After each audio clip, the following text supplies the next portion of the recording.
I grew up in a small Ohio town. Back then, life was simple. Church on Sundays, pie cooling on windowsills, radio humming old country tunes.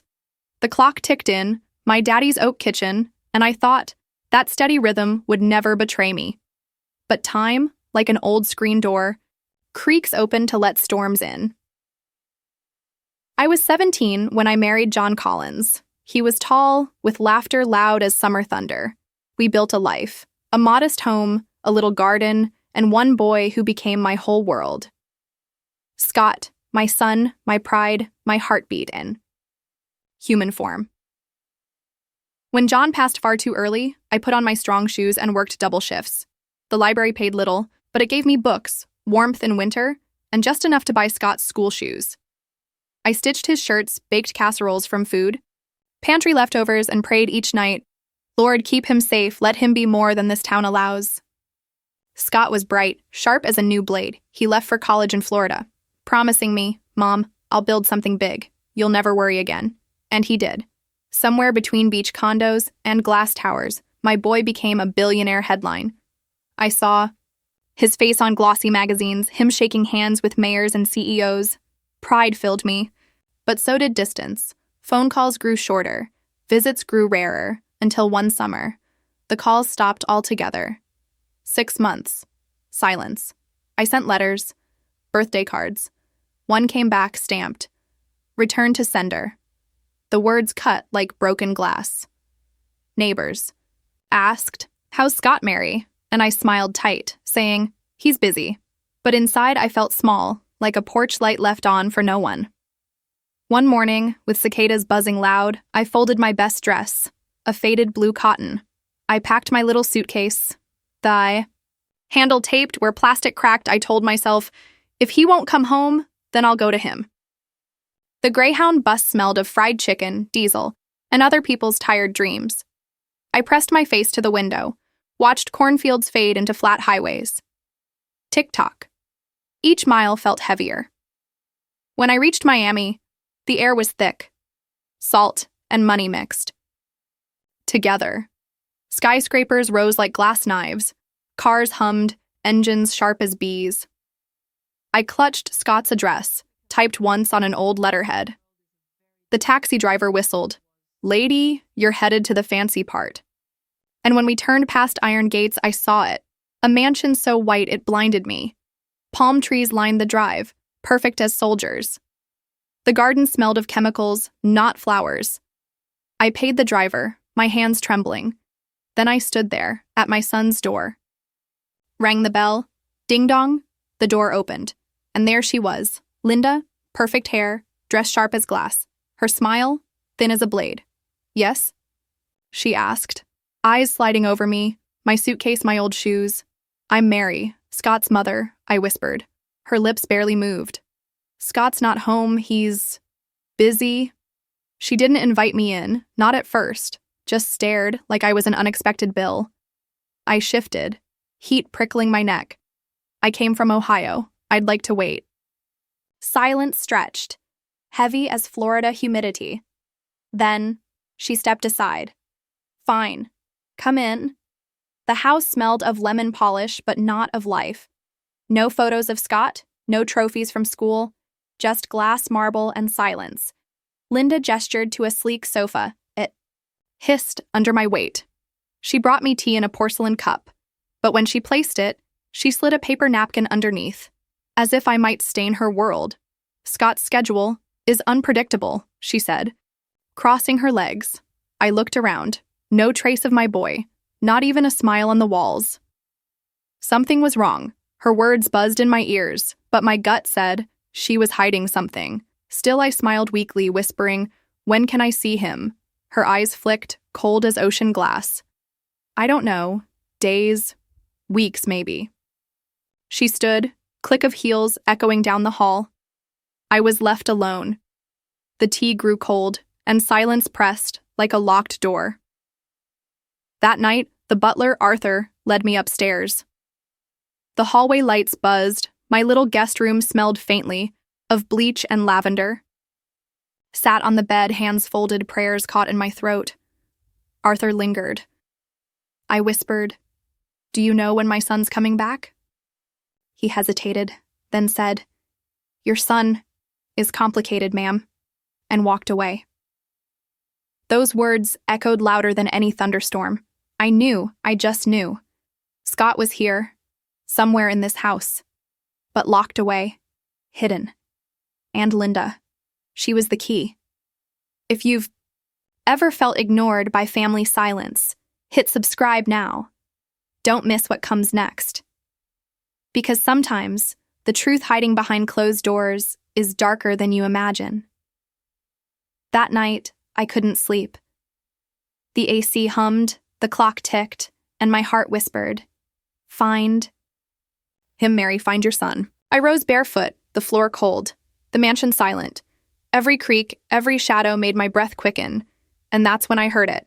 A faint sound, not wind, not pipes, but a cough. Low, broken, coming from behind a locked door. My son's door. The cough echoed down the hallway. My heart thudded. Thud, thud, thud. Scott? I whispered, pressing my ear to the door. Another cough. Faint, weak, but real. I rattled the knob. Locked. My knees trembled. I stepped back, breath short as a sparrow's. That moment, Arthur appeared. His shadow stretched under the hall light. Mrs. Mary, he murmured low, you shouldn't be here. I gripped his sleeve. My son's in there, isn't he? Arthur's eyes darted. Fear flickered. Finally, a nod. Please, he whispered. Linda can't know. She controls everything. His medicine, his visitors, even his meals. My chest burned. Medicine? Meals? That explained his silence. Arthur slid a tiny key into my palm. Tomorrow night when the house sleeps, use this. But be careful. She watches everything. He slipped away, and I was left shaking, the key burning hot in my hand. The next night, I crept back. The house hummed, air vents sighing, fridge buzzing low. I slipped the key. Click. The door creaked, and inside I froze. Scott, my boy, my pride, my flesh. And blood, sunken cheeks, skin pale as paper, eyes dim. Machines beeped. Soft beside him, bottles lined the nightstand. Mom. His lips cracked, voice barely a breath. I rushed forward, grabbing his hand. Cold, thin. Oh Lord, what have they done? Tears blurred my eyes. From the doorway, a sound, heels clicking. Linda. Her figure glided in, dress smooth as glass. Well, she said. Curiosity finally won. Her smile sliced. He doesn't need you. He has me. I'm his guardian now. I stiffened. Guardian? He has a mother. Linda leaned close, her perfume sharp, like citrus gone sour. Legally, he's mine to manage. Doctors signed, courts agreed. He's too fragile to make decisions.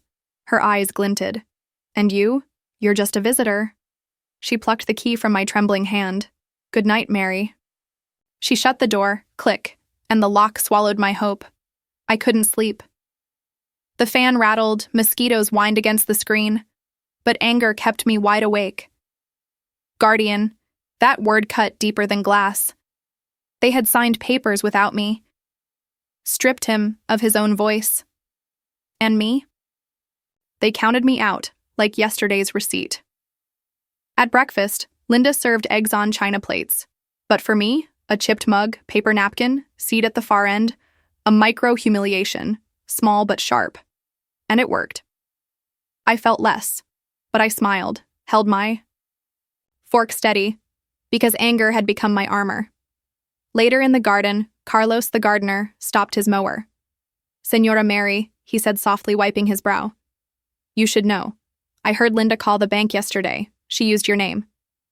My breath caught. My name? He nodded. She withdrew money. Big money. Mentioned Key West. My mind raced. Key West, Scott's vacation home, ours once, when we shared summers. Linda was stealing, not just from Scott, but from me too. That night, Arthur slipped me another envelope. Inside, photocopies, bank statements, withdrawals in my name, tens of thousands. Gone. My head swam. Proof.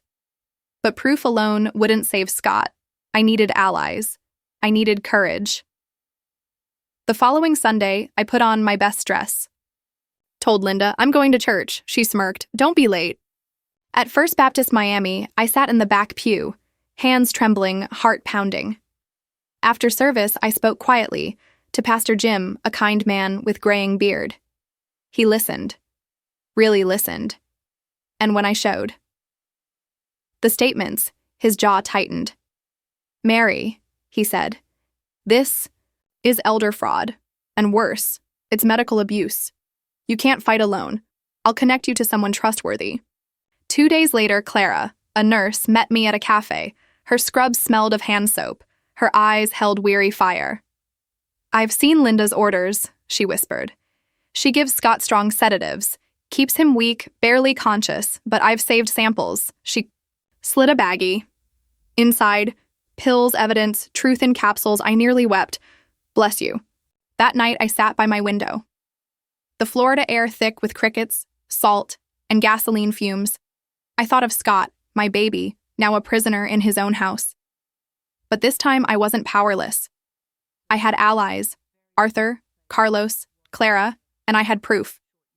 The battle was just beginning. Morning light spilled across the Miami shoreline. Seagulls screeched, and my heart pounded steady. I had proof now, but proof without action was just paper. Scott lay weak behind locked doors, and Linda strutted, like queen of marble halls. I needed a plan. Something bold but quiet enough to keep us safe. Carlos found me near the garden gate, his hands rough, smelling of soil and gasoline. Senora Mary, he whispered. Tonight. Linda leaves for dinner with her friends. Arthur will stall security. You must move. I swallowed hard. Fear rose, thick as Florida heat, but this was it, my moment. The clock ticked, each second louder than the last. At 8 sharp, Linda swept out, perfume cloud trailing, laughter sharp as broken shells. Arthur gave me a small nod. Go, he mouthed. I crept upstairs, feet bare, carpet soft, but my heart beat loud. Key turned. Click, the door opened, and there he was. Scott. Eyes half closed, skin pale, machines buzzing low. Mom, he rasped, voice cracked like dry wood. I'm here, baby, I whispered, grabbing his hand. Tears burned hot. We're getting you out. Clara slipped in, scrubs hidden under a jacket. She pulled syringes, checked tubes, her face all focus. These meds, she muttered. Too strong. He's been sedated for weeks. I felt rage, hot and sharp. My God, she's been drugging him. Clara nodded, hand steady. But I've got antidotes, we'll taper carefully. She adjusted drips, her eyes fierce. Scott stirred, breath deeper. A flicker of life in his dull gaze. Suddenly, footsteps, sharp. Quick! The door burst open. Linda, her face froze, then twisted. What are you doing? Her voice cracked like a whip. I rose, back straight, hands trembling, but voice firm. Saving my son. Linda's eyes blazed. He's mine. The court gave me full guardianship. You're nothing, Mary. Her words cut, but I didn't flinch. Paper doesn't erase blood. I am his mother. Arthur appeared, blocking the hall. Enough, Mrs. Linda. This ends tonight. Linda spun, eyes wide, spitting venom. You? A butler dares defy me? Arthur's voice rumbled, low as thunder. I served your husband, not you, and I won't watch you destroy his son. Linda's lips curled. You'll regret this. Chaos spilled, guards rushed, but Carlos revved, the garden truck, crashing gates to draw them away. Shouts echoed, engines roared. The mansion shook with fury. In that moment, Clara whispered, Now! We move him.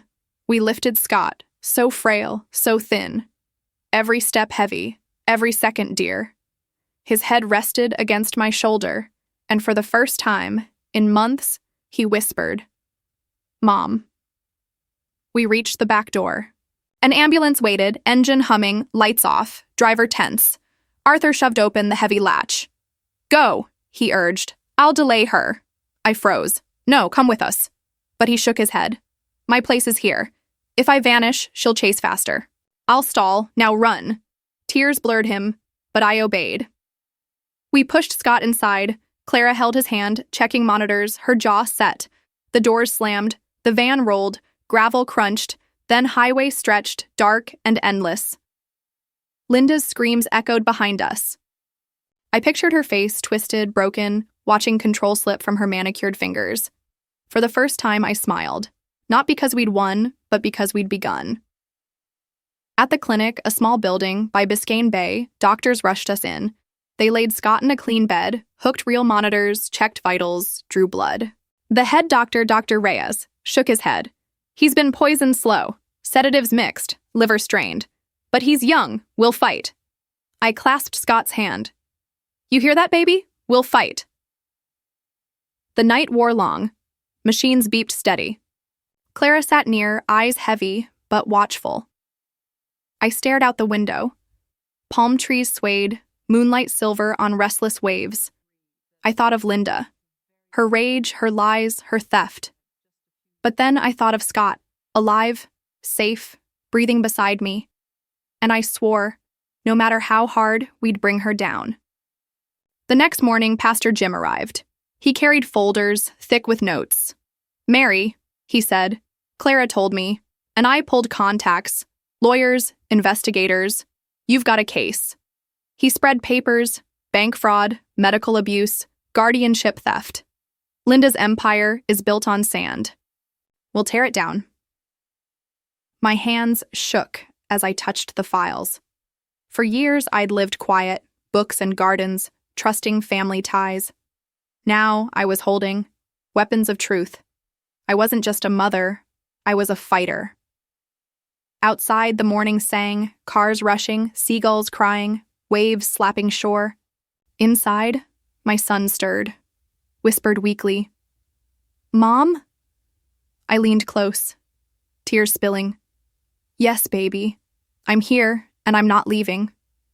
His lips curved, a faint smile, and in that smile I found all the strength I needed. This was war. But for the first time, I wasn't afraid. Because love, a mother's love, is the one weapon Linda could never steal. Morning came with sirens in my chest. I sat beside Scott, watching monitors blink, listening to machines hum. He was safe. But safety, I knew, was temporary. Because Linda wouldn't stay silent. Not a woman who thrived on control. Sure enough, by afternoon, the storm arrived. 2 black SUVs rolled up outside the clinic, tinted windows, engines idling. The receptionist stiffened. Mrs. Collins, there's a visitor. Linda. She stepped inside, sunglasses wide, dress sharp, smile thin as wire. Well, Mary, she drawled, you stole my husband. I rose, hands trembling, but voice steady. I rescued my son. Her laugh rang, sharp as glass breaking. Rescued? You kidnapped him. You'll regret this. She tossed papers onto the counter. Court filings. Emergency petition. Her name stamped bold. By tomorrow, she sneered. He's mine again. And you'll face charges. The room tilted. My breath caught. Charges? Me? A criminal? She turned, heels clacking, leaving perfume and poison words behind. The silence after felt heavier than any slammed door. That night, Pastor Jim returned, his hands full, more documents, more hope. We expected this, he said firmly. She's powerful, but not untouchable. He pointed at the files. Elder abuse, financial fraud, guardianship manipulation. We have enough to fight. Still fear gnawed at me.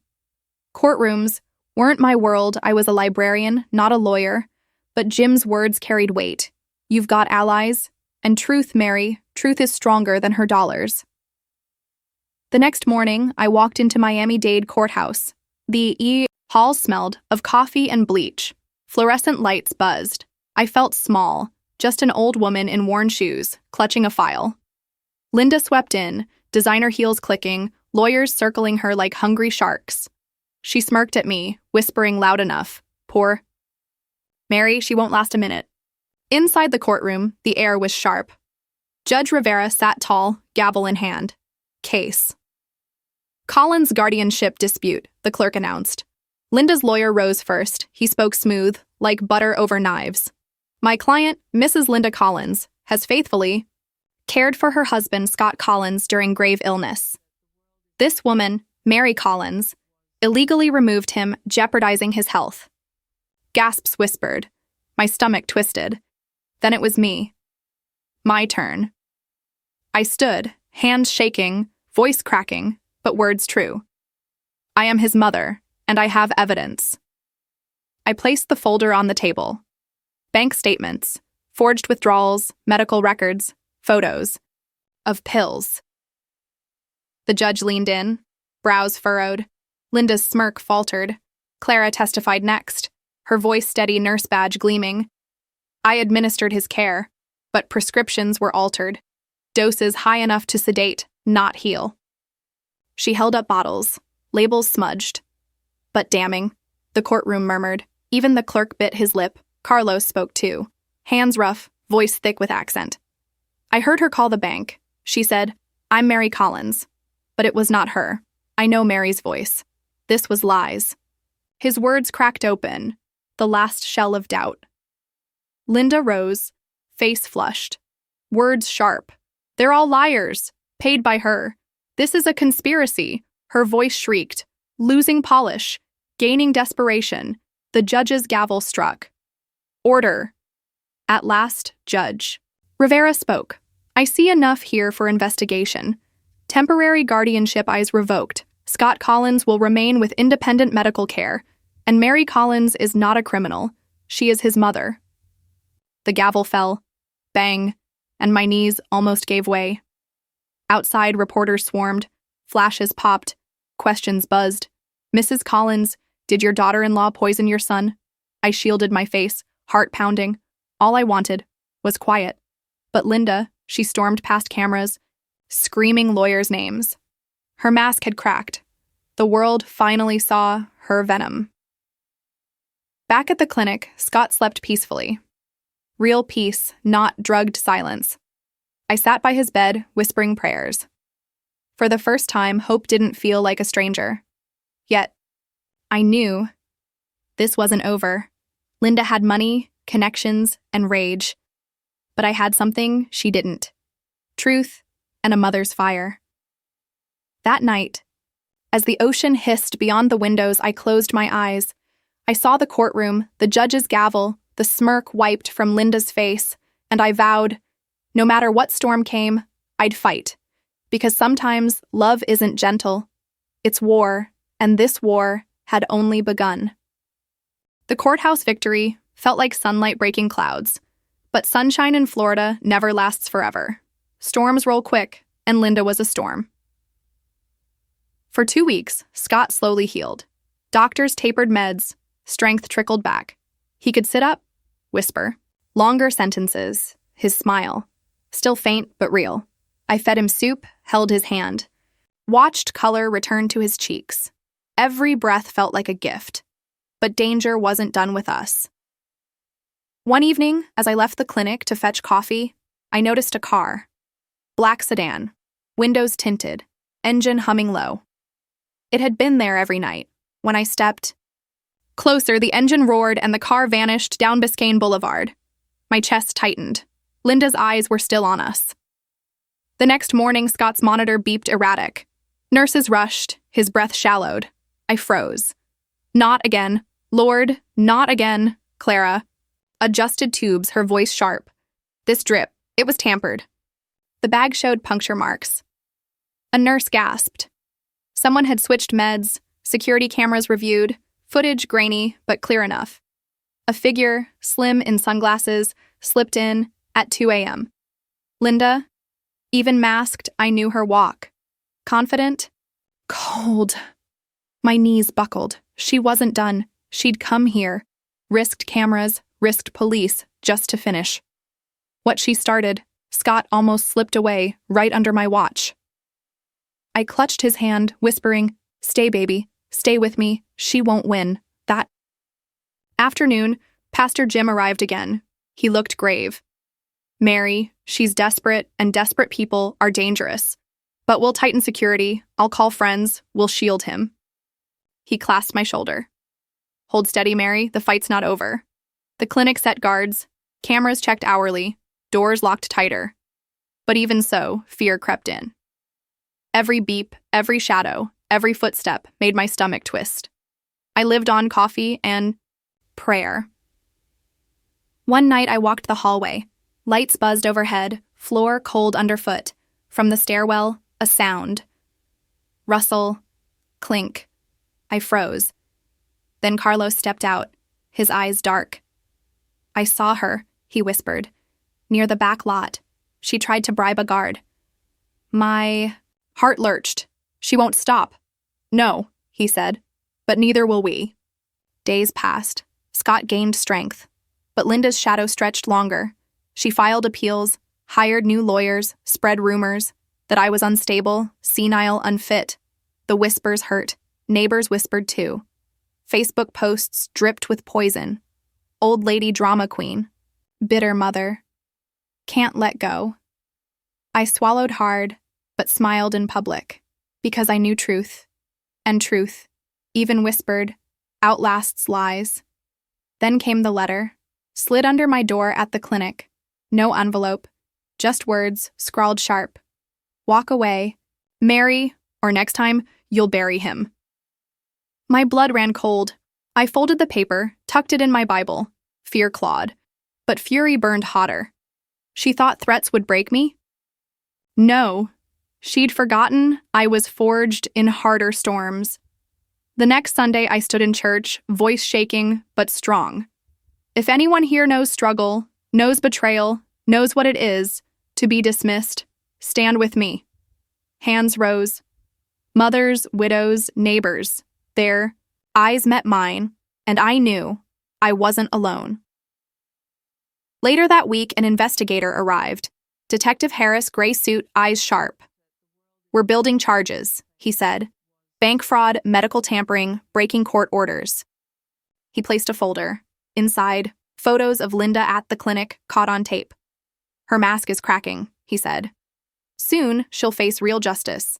But deep inside, I knew Linda. She'd fight tooth and nail, and cornered snakes strike hardest. So I prayed harder, watched closer, and held Scott's hand. Every night, one evening, as golden light spilled across his bed, Scott whispered, Mom, I dreamed of Dad. He said you'd save me. Tears blurred my vision. You're safe, baby, I promise. I won't stop until she's gone. Outside, thunder rolled, Florida storm brewing. Inside, I sat steady. No storm could shake me now, because a mother's love is lightning too. And Linda was about to learn that. The storm outside was nothing compared to her. Linda's threats, sharp as broken glass, still echoed in my ears. But fear had burned itself out. What replaced it was fire. I stared at Scott. My boy, so pale, still fighting. Every beep of the monitor felt like a drumbeat. A call to arms, I whispered. You rest now, I'll carry this fight. The next morning, Detective Harris returned. He dropped a folder on the table. Mary, we have enough to press charges.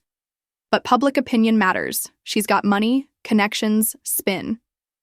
Doctors. He leaned closer. We need to make noise, big noise, noise. I'd never been loud. My life was books, quiet halls, library stamps. But for Scott, I could roar. That Sunday, I asked Pastor Jim for the microphone. Hands trembled, voice cracked. But I spoke. I raised a boy with nothing but love. And now that boy is fighting for his life because someone he trusted tried to steal it. If you believe family should protect, not poison, stand with me. The church rose, feet stomping, hands clapping, voices shouting, yes. For the first time, I felt an army at my back. Word spread fast. Facebook posts lit up. Pray for Mary. Justice for Scott. Stop elder fraud. Messages poured in. From Ohio, Texas, even Alaska. Strangers wrote, you're not alone. Fight, Mary, fight! Their words wrapped me like armor, Linda noticed. Of course she did. The next day, she called a press conference. Perfect hair, fake tears, standing in front of rented flags. " 'My poor husband,' she sniffed. 'Manipulated by a Bitter old woman who can't accept reality. Her voice dripped sugar. But her eyes, sharp steel. I watched from the clinic, hands clenched. Bitter old woman. The phrase stung like acid. But then I remembered. Acid burns through lies. That evening, Detective Harris met us at the cafe near Biscayne Bay. "Mary," he said, "you want the public to hear truth? Here's your chance." He slid over a flash drive. Footage from the clinic. Linda, caught on tape-switching IV bags, clear as daylight. My breath caught. Proof, undeniable. Not just papers, but pictures. I clutched the drive, feeling its weight. "This," I whispered, "this will end her." 2 days later, we walked into the local TV station. The receptionist blinked. "You're Mary Collins, the mother?" "Yes," I said, voice firm. "And I have something the world needs to see." That night, the 6 o'clock news exploded. Footage rolled. Linda in dark glasses, tampering with IVs. Narrator's voice steady. Evidence suggests attempted medical abuse by Linda Collins, wife of billionaire Scott Collins. Phones rang nonstop. Neighbors gasped. Church bells tolled like victory drums. And Linda? She vanished. Her house. Dark. Her lawyers. Silent. She'd slithered underground, but not far enough. Scott watched too, his eyes wet. "Mom," he whispered. "They finally know." I kissed his hand. "They know, baby, and they'll never forget." For the first time, the air felt lighter. Not safe yet, but lighter. Because the truth wasn't locked in folders anymore. It was everywhere, and Linda's empire was crumbling. Still, I stayed cautious. Locks checked, cameras watched, guards posted. But at night, when the crickets hummed and Scott slept sound, I allowed myself one quiet smile. I'd turned fear into fire, and fire once lit doesn't go out easy. This was only the start. Court battles waited, more storms brewing, but for the first time, I felt strong enough to meet them. Because love, backed by truth, makes even the quietest voices roar. For a week, Miami felt lighter. Neighbors waved, strangers left flowers, Scott slept easier. But peace never stays long. Storms always circle back. It began with whispers. At the market, I overheard 2 women. They say Linda's in Texas, plotting her return. Another leaned close. "She's got new lawyers, bigger ones, and money never ends." I gripped my grocery bag. Cans rattled. My heart did too. That evening, Detective Harris arrived, his face tight, voice low. "She's filed appeal again. Federal court.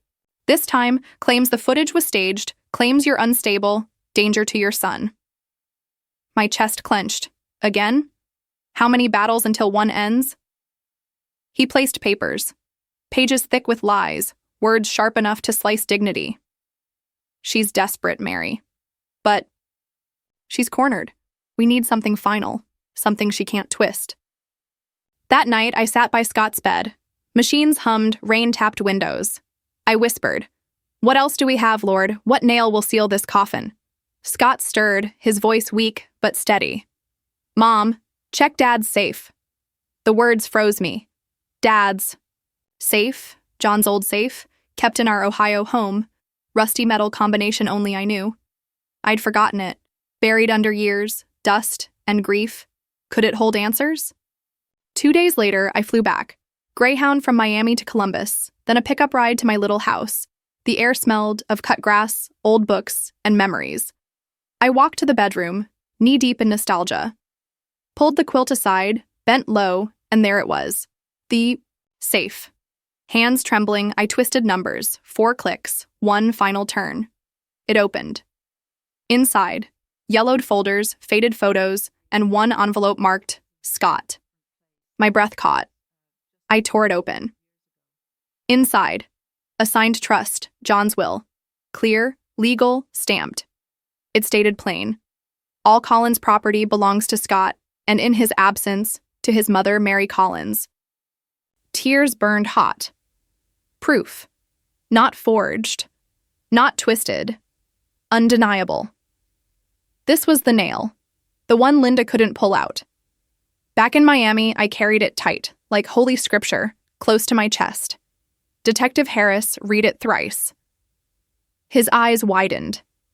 This changes everything, not just guardianship, inheritance, property. She has no claim. We filed immediately, the court date set. Linda appeared, flanked by lawyers, perfume sharp as venom. She sneered at me. Old lady, still clinging. I didn't flinch. I laid the trust down, paper steady, hands firm. The judge leaned close, read every line, nodded slow. This document stands. Legally binding. Linda Collins, you have no authority, no inheritance, no control. Linda's face cracked. Red. Flushed. Words sputtered. You can't, this isn't fair, I built this life. But the gavel struck. Bang. Bang. And her voice was swallowed whole. Outside, reporters swarmed again. Microphones thrust. Questions buzzed. But this time I stood taller. I held. The paper's high. My husband's words. My family's truth. This ends today. Flashes lit the air. Shouts echoed. And somewhere deep, I felt chains fall. That night, back at the clinic, Scott squeezed my hand, his eyes brighter, smile clearer. You did it, Mom. I brushed his hair. No, baby. We did it. Your father, too. He left. A strength. For the first time, I slept without fear. Not because Linda was gone. She'd fight still. But because truth was stronger now. And truth, unlike money, doesn't run out. The courtroom victory should have ended it. The trust was final. Her claws were cut. But snakes, they thrash hardest when cornered. For days, Linda vanished. Her mansion dark, her phone's dead. Reporters searched, rumors swirled. She fled to Texas. She's hiding in Cuba. No, she's still here, planning something. My heart never rested. Each knock on the door, each ring of the phone made me flinch. Scott grew stronger. He walked short steps, breath steady, color returning. I should have felt peace. Instead, I braced for the storm. It came at night. A humid Florida.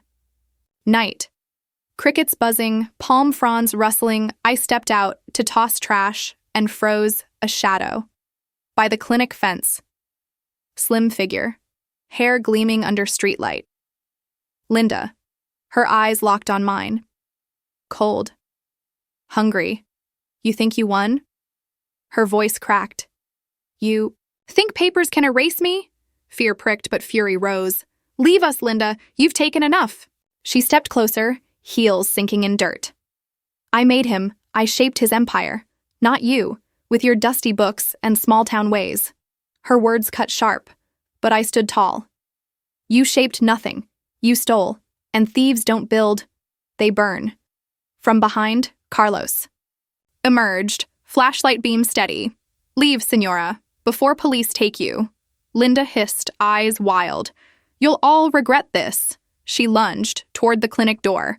Carlos blocked her, shoulders wide. I screamed, guards. Feet thundered. Flashlights blazed. Hands grabbed her arms. She thrashed, spitting rage, cursing like a storm. But metal cuffs clicked, clink. And for the first time, Linda was caged. At the station, Detective Harris met me, his face calm, voice steady. She's charged. Fraud, tampering, attempted poisoning, harassment. The list is long. He placed papers in my hand. She won't see daylight for years, Mary. I exhaled. The breath I'd held for months. It rushed out, hot tears with it. Thank you, I whispered. Not for me, for my son.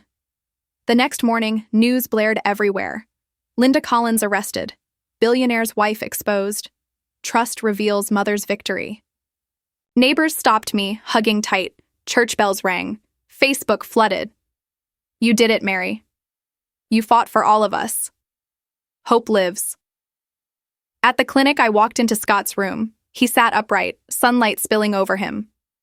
Mom, he said, voice clearer, smile stronger. She's gone? I nodded. She's gone. His eyes glistened. He reached, grabbing my hand. You saved me. I shook my head. No, baby, we saved each other. And Dad, too. He left us strength. That night, for the first time, I walked the garden without fear. The air smelled of salt, not poison. The silence hummed peace, not threat.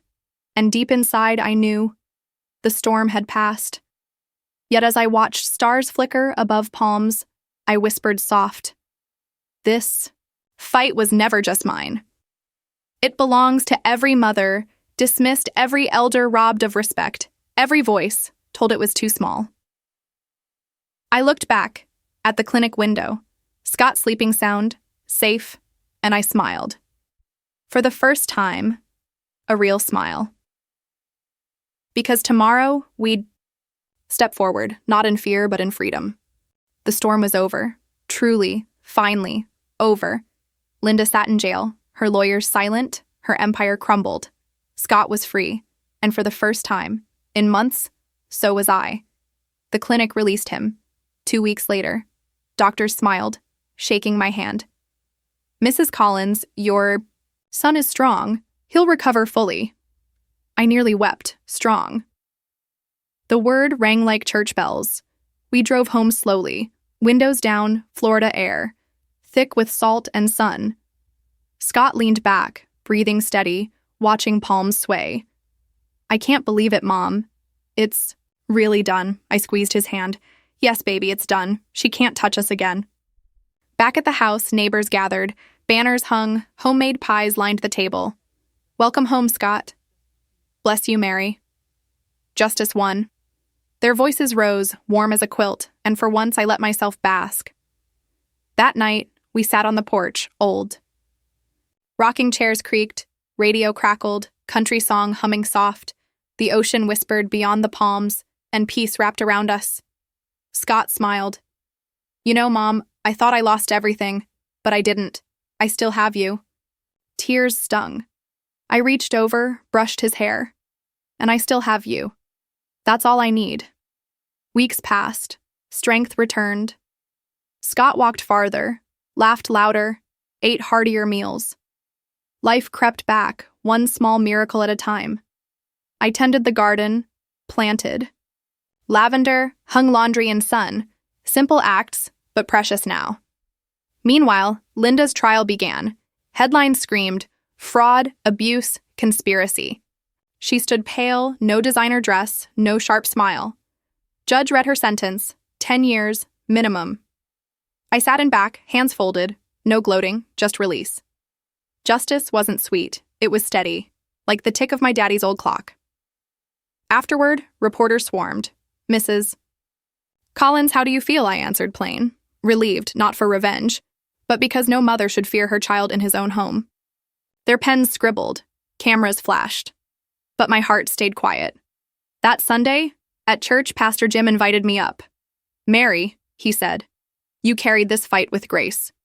Do you have words for us today?"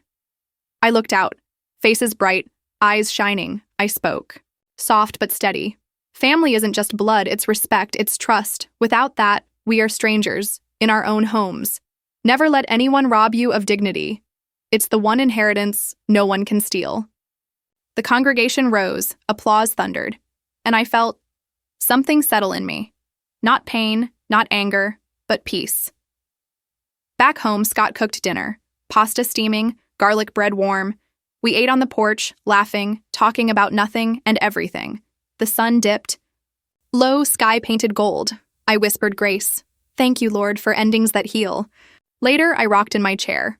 Radio hummed, lavender breeze drifting. I thought of John, his safe, his trust, his love, and I knew he was with us still. For the first time, I felt light again. Not empty, not bitter, but light. Because storms end. Because justice comes. Because love, though tested, endures. If this story touched something in you, take a moment. Think about family, think about trust, think about respect, and ask yourself, what would you do if the people closest to you tried to steal your dignity? I don't know your answer, but I know mine. I'd fight, I did fight, and I'd fight again. Because I am Mary Collins, mother, widow, librarian, and warrior. And this is my piece.